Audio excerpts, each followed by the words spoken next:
नमस्ते प्यारे बच्चों, वेलकम बैक। हम लोग डिस्कस कर रहे थे एनसीईआरटी रीड अलोंग एक्सरसाइज। इसमें इलेक्ट्रोस्टैटिक्स चैप्टर में लास्ट लेक्चर में हमने डिस्कस किया डाइलेक्ट्रिक्स को, टाइप्स ऑफ डाइलेक्ट्रिक्स को, डाइलेक्ट्रिक ब्रेकडाउन, डाइलेक्ट्रिक स्ट्रेंथ, ये सब क्वांटिटीज जो थी।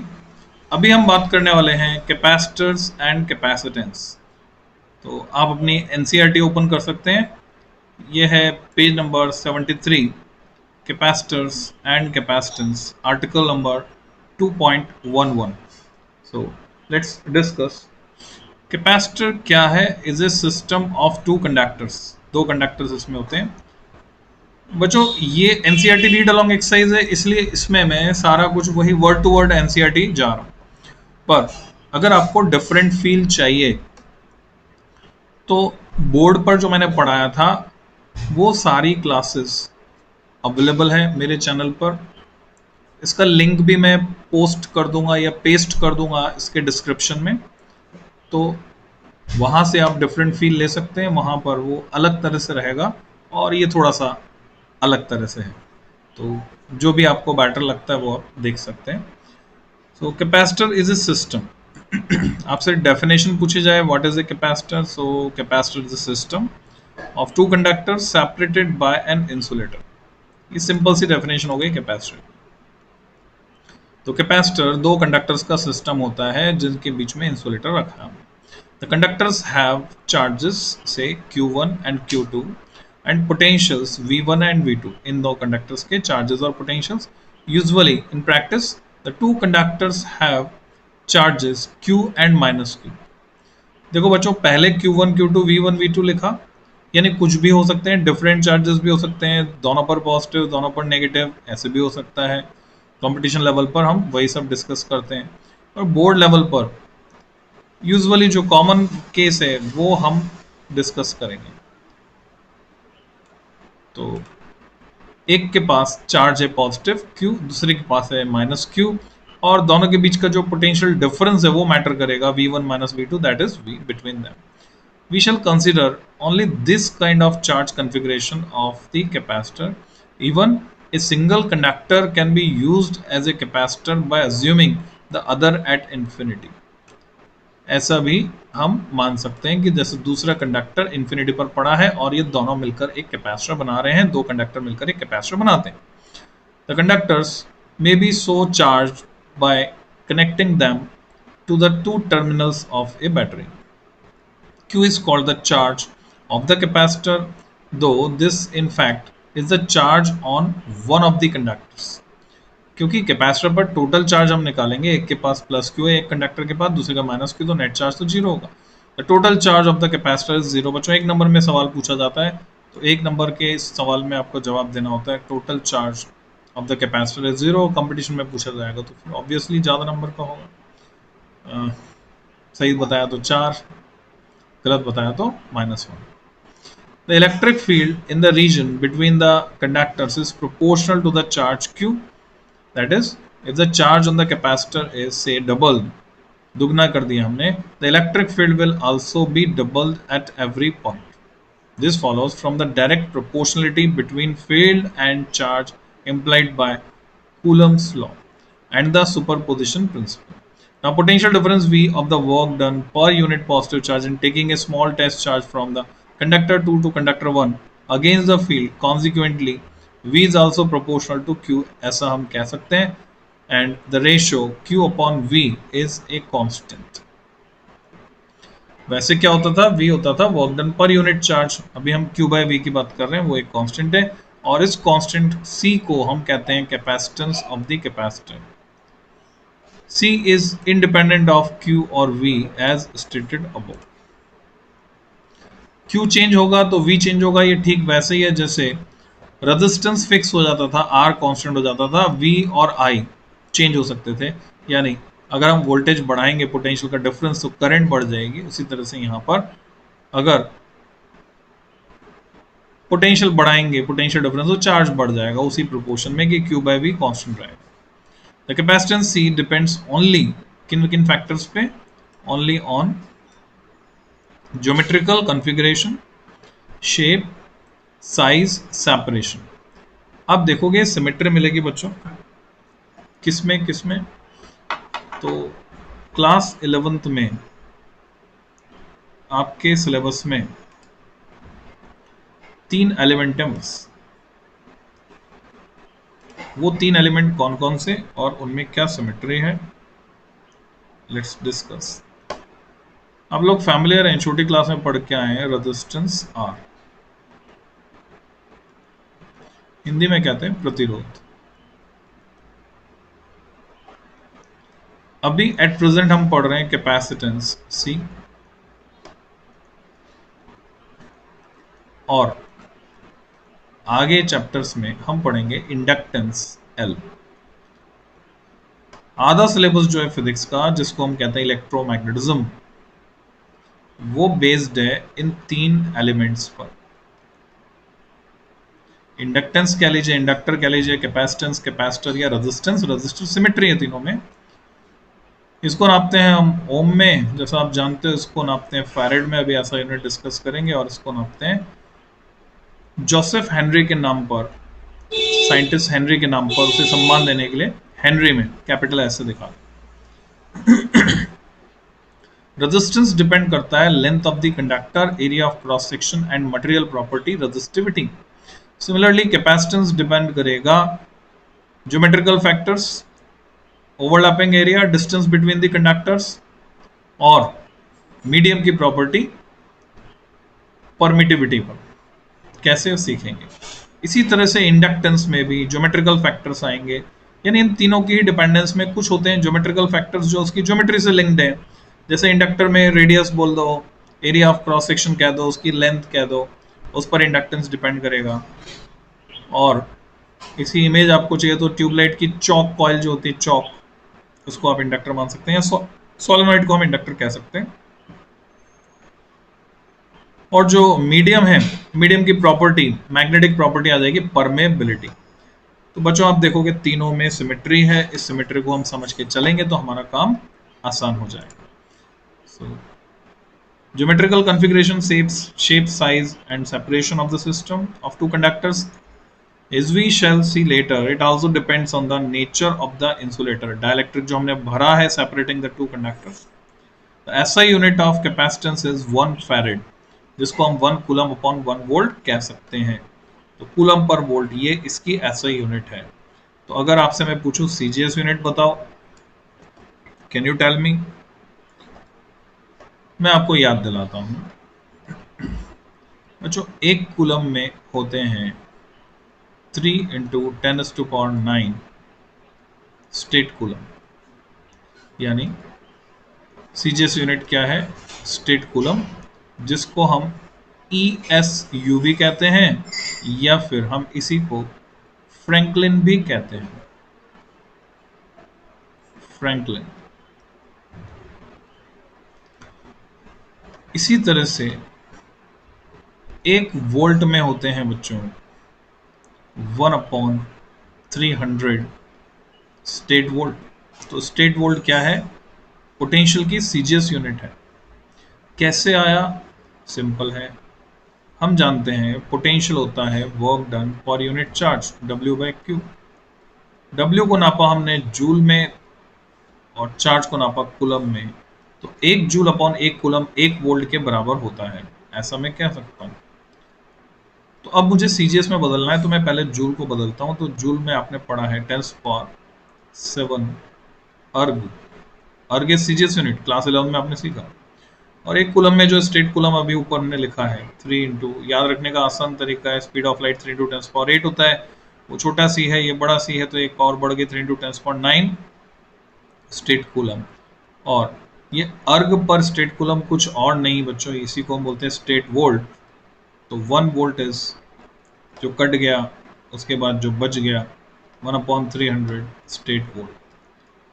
ठीक इसी तरह से जैसे 1 कूलम में 3 × 10⁹ स्टेट कूलम, 1 वोल्ट में 1/300 स्टेट वोल्ट, वैसे ही 1 फैरेड में, फैरेड जो कि CGS यूनिट है कैपेसिटी की, अगर मैं आपसे पूछूं बताइए कितने state farad, then you can easily calculate it.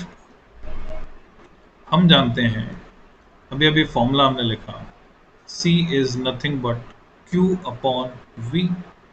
तो 1 farad equal to 1 coulomb upon 1 volt. So what we should do here? Put the values in CGS. For coulomb, we can write here 3 into 10 to the power 9 state coulomb, and for volt we can write here 1 upon 300 state volt। कौन बड़ा है बच्चों, state volt या volt? साफ साफ दिख रहा है आपको कि स्टेट वोल्ट वोल्ट से बड़ा है, CGS unit is greater here. बात उल्टी हो गई है। सो फाइनल एक्सप्रेशन हमें मिलता है 1 farad is nothing but 3 into 3 9 हो गया। ये जो नीचे का 300 है ये ऊपर गया। सो 9 इंटू 10 की पावर 9 पहले था, 2 और आ गई 11 स्टेट फैरेड। तो ये हमने सीजीएस यूनिट को डिस्कस किया।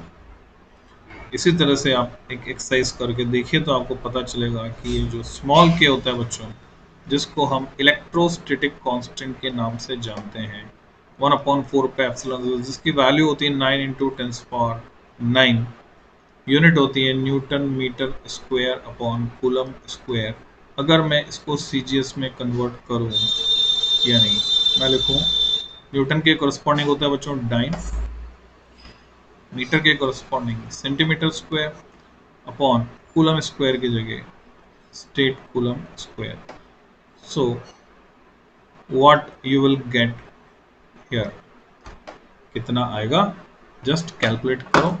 आपको जान के आश्चर्य होगा जब आप ये कैलकुलेट कर लेंगे कि यहाँ पर आएगा 1, यानी सीजीएस सिस्टम में स्मॉल के इलेक्ट्रोस्टैटिक कांस्टेंट 1 होता है। So let's get back. 1 farad is 1 coulomb per volt, or 1 F equal to 1 CV inverse. A capacitor with fixed capacitance is symbolically shown as, ये सिंबल है कैपेसिटर का, while one with variable capacitance उसको हम एक arrow से काट कर दिखाते हैं। बच्चों 1 नंबर में आपसे सवाल पूछ लिया जाता है बोर्ड में, वेरिएबल कैपेसिटर को कैसे दिखाएंगे, तो ऐसे दिखाएंगे। Equation 2.38 shows that for large capacity potential is small for a given charge. Potential जितना कम होगा कैपेसिटी उतनी ज़्यादा होगी। This means a capacitor with large capacitance can hold large amount of charge Q at a relatively small V. Potential difference कम ही रह पाएगा। तो अगर पोटेंशियल डिफरेंस ज़्यादा चाहिए तो हमें कैपेसिटर बड़ा लेना पड़ेगा। This is of practical importance. High potential difference implies a strong electric field around the conductors. A strong electric field can ionize the surrounding air and accelerate the charges so produced to the oppositely charged plates, thereby neutralizing the charge on the capacitor plates, at least partly. In other words, the charge of the capacitor leaks away due to reduction in insulating power of the intervening medium. बीच का जो medium है, जो insulator था, अगर एक limit से ज़्यादा electric field लगा दिया गया जिसको हम बोलते हैं डाइलेक्ट्रिक स्ट्रेंथ, तो बच्चों बीच के एयर का आयनाइजेशन हो जाएगा, वो नॉन कंडक्टर से कंडक्टर बन जाएगी और चार्ज कंडक्ट कर देगी। The maximum electric field that a dielectric medium can withstand without breakdown is called its dielectric strength. ये आपको तैयार करना है, आपसे डेफिनेशन पूछी जाती है, इस पर क्वेश्चन आता है। एयर के लिए इसकी वैल्यू याद रखनी है। एयर के लिए इसकी वैल्यू होती है 3 मेगा वोल्ट पर मीटर। 10⁻⁶ मतलब मेगा, कैपिटल एम, तो 3 into 10⁻⁶ वोल्ट पर metre. For a separation between conductors of order of 1 centimetre और सो, पर मीटर है 1 सेंटीमीटर जाएंगे तो आपको पता है कम हो जाएगा, 10⁻² से कम हो जाएगा। This field corresponds to a potential difference of 3 into 10⁴, 100 कम हो गया, between the conductors. Thus, for a capacitor to store a large amount of charge without leaking, its capacitance should be high enough so that the potential difference and hence the electric field do not exceed the breakdown limits. Put differently, दूसरी तरह से अगर इसको बोलें, there is a limit or to the amount of charge that can be stored on a given capacitor without significant leakage. बिना leak हुए charge जो आप स्टोर कर सकते हैं किसी कैपेसिटर, वो लिमिटेड है। In practice, a farad is a very big unit. The most common units are its submultiples. हम जानते हैं 1 फैरेड 1 कूलम अपॉन 1 वोल्ट के बराबर है। अब क्योंकि कूलम बहुत बड़ी यूनिट है, आपने मेरे प्रीवियस लेक्चर देखे हो, तो जब किसी ऑब्जेक्ट से 10,000 करोड़ करोड़ इलेक्ट्रॉन्स, इस ऑर्डर के इलेक्ट्रॉन्स जब ट्रांसफर होते हैं किसी दूसरे ऑब्जेक्ट तब जाकर चार्ज होता है 1 coulomb. 1 coulomb is such a large big unit for measurement of charge. अब क्योंकि फैरेड में वो न्यूमरेटर में आ रहा है कूलम, तो निश्चित रूप से farad is also a very very large unit. तो प्रैक्टिस में या प्रैक्टिकली हमें क्या करना पड़ता है, हम प्रीफिक्स लगाकर यूज करते हैं बच्चों। माइक्रो स्टैंड्स फॉर 10⁻⁶, नैनो छोटा n लगा के दिखाते हैं 10⁻⁹ फैरेड, पिको छोटा p लगाकर दिखाते हैं 10⁻12 farad, pico farad. Besides, its use in storing charge, capacitor का बेसिक यूज है चार्ज स्टोर कर सकता है, एनर्जी स्टोर कर सकता है। Capacitor is a key element of most AC circuits with important functions as described in chapter 7। जो uses हैं वो हम चैप्टर 7 में पढ़ेंगे। बच्चों कैपेसिटर हर अप्लायंसेस में लगा है, हर अप्लायंस में लगा है। पंखे में स्पीड को कंट्रोल करता है। मैं जो बोल रहा हूँ, जो माइक है वो कंडेंसर माइक एक कैपेसिटर है जिसमें से होकर मेरी आवाज आप तक पहुंच रही है। कैपेसिटर जान बचाने का काम करता है। आपने देखा होगा डॉक्टर को 1 2 3 बोल के शॉक लगाते हैं, वो डब्बा जिसमें से वो 2 तार निकल के आते हैं जिससे कि हार्ट को वर्किंग ऑर्डर में लाया जाता है। हार्ट फेल के केस में वो होता है कैपेसिटर बैंक, उसमें लार्ज कैपेसिटी के कैपेसिटर चार्ज स्टेट में मौजूद होते हैं। एसी को डीसी में बदलने के बाद उस डीसी की स्मूथनिंग के लिए हम कैपेसिटर यूज करते हैं। कैपेसिटर का मैकेनिकल एनालॉग अगर मैं बोलूँ तो फ्लाई व्हील है बच्चों। फ्लाई व्हील क्या होता है, एक भारी सा चक्का जो मोशन को यूनिफॉर्म बनाता है। बजाज के स्कूटर में जहाँ किक मारते हैं वहां पे साइड में एक जाली लगी होती है, आप देखेंगे किक मारते हैं तो वहां एक चक्का घूमता है। तो मोशन को यूनिफॉर्म बनाने के लिए जितने भी 2 स्ट्रोक 4 स्ट्रोक इंजन है, जिसमें 2 स्ट्रोक में एक स्ट्रोक में पावर मिलती है, एक में नहीं मिलती, 4 स्ट्रोक में 4 स्ट्रोक में से एक में पावर मिलती है, बाकी 3 आइडल स्ट्रोक होते हैं। उस दौरान गाड़ी स्मूथली चले, धक्का लग लग के ऐसे नहीं चले कि जब पावर मिली तो धक्का लग गया, फिर जब जिस दौरान पावर नहीं मिले तो धीरे धीरे चल रही, ऐसे ना चले, स्मूथली गाड़ी चले। गाड़ी के मोशन को स्मूथ बनाने के लिए हम यूज करते हैं फ्लाई व्हील। उसी तरह से कैपेसिटर जब एक्स्ट्रा इलेक्ट्रिसिटी आती तो अपने पास स्टोर कर लेता है, जब कम आती तो अपने पास से सप्लाई देकर फ्लक्चुएटिंग डीसी को स्मूथ डीसी में कन्वर्ट करता है इन रेक्टिफायर सर्किट। तो कैपेसिटर को हम फिल्टर सर्किट की तरह यूज करते हैं, इसको हम आगे के चैप्टर में पढ़ेंगे। कैपेसिटर हमारी लाइफ में हर जगह कहीं ना कोई रोल प्ले कर रहा है। आप ये समझ लीजिए ऑलमोस्ट सारे बिजली के जो अप्लायंसेज हैं, कुछ एक को छोड़ दीजिए, कैपेसिटर अगर हटा दिया जाए तो काम नहीं करेंगे। इवन इस लैपटॉप में जिस पे बैठ के मैं ये रिकॉर्डिंग कर रहा हूँ, कम से कम भी नहीं तो 100 कैपेसिटर इसके अंदर अलग सर्किट में लगे हुए हैं। अलग कैपेसिटर जो है मेमोरी का भी काम करता है। जो रैम होती है हमारे कंप्यूटर में या मोबाइल फोन में, जो चिप होती है हमारे मोबाइल की, सिम होती है, उसमें आपने कॉन्टेक्ट्स देखे वो प्रिंट होते हैं, तांबे के जो कॉन्टेक्ट होते हैं। तो बच्चों ये सब कैपेसिटर है। कैपेसिटर मेमोरी भी स्टोर करता है, इंडक्टर भी करता है, कैपेसिटर भी करता है। कैपेसिटर के बहुत सारे यूजेस हैं। कैपेसिटर को आप हथियार की तरह इस्तेमाल कर सकते हैं। पंखे वाला कैपेसिटर आप निकाल लो, जब चार्ज कर लिया तो उसके अंदर जब तक कि वो डिस्चार्ज नहीं हो जाएगा, दोनों वायर शॉर्ट करके हम डिस्चार्ज करते हैं, जब तक डिस्चार्ज नहीं हो जाएगा वो चार्ज उसमें मौजूद है, और वो अगर किसी को टच कर दिया आपने तो उसको शॉक लगेगा। कितने वोल्ट का शॉक लगेगा? 220 वोल्ट से आपने चार्ज किया पर शॉक लगेगा 311.08 वोल्ट का। क्यों, कैसे? कीप ट्यून्ड, आगे के लेक्चर्स में हम उसको समझेंगे कैसे। पीक वैल्यू होती है बच्चों ये। सो अभी इतना ही, जल्दी मिलते हैं पैरेलल प्लेट कैपेसिटर के साथ नेक्स्ट लेक्चर में। Happy learning.